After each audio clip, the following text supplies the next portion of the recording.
Hi from Seahawks headquarters in Renton, Gregg Bell, the beat writer for the News Tribune.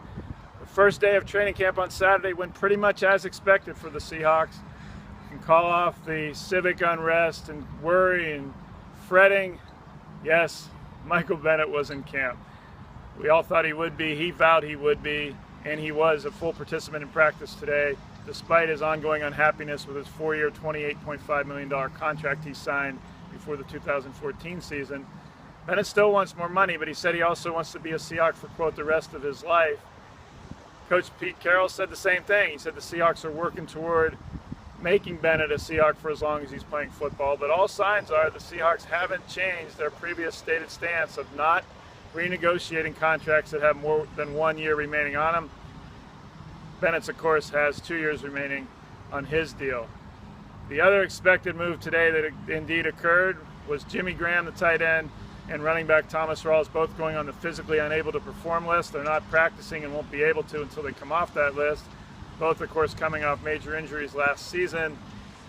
Putting him on the PUP list to start training camp is pretty much an insurance move. It is an insurance move for the Seahawks that would allow them, if for some reason Graham and Rawls are not ready for the regular season, the Seahawks can now put him on the PUP list to start the regular season. They would miss only 6 games rather than the Seahawks having to either carry him against their active roster while not available or losing him for the entire season to injured reserve. But both Pete Carroll and General Manager John Snyder saying this week they expect Graham and Rawls to both be starting September 11th when the games get real against Miami.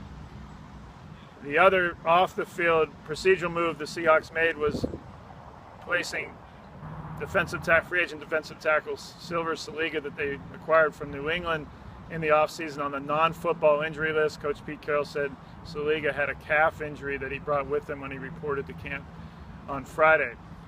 On the field, C.J. Prosise, the rookie third-round draft pick from Notre Dame, the running back expected to be the third-down pass-catching back this season, tweaked his hamstring during the first drills, special teams drills, the first drills at camp, so he didn't participate in the bulk of practice.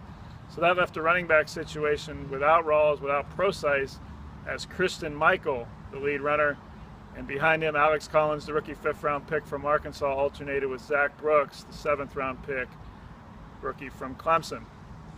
Standouts on the field that I noticed, Paul Richardson looks as fast as he was 2 years ago before he had his second ACL injury dating back to college at Colorado. The former second-round pick, played only 1 game last year, late November against Arizona, caught a 40-yard pass down the side and then pulled his hamstring. He said today, I asked him about that injury, and he said he didn't think he was warm enough on the sidelines when he came into that game and sprinted to make 1 catch and pulled his hamstring, was out for the rest of the year.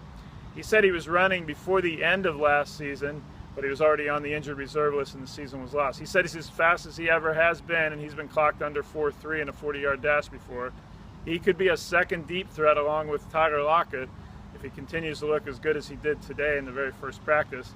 One particular play sped by backup defensive back George Farmer for a long touchdown pass.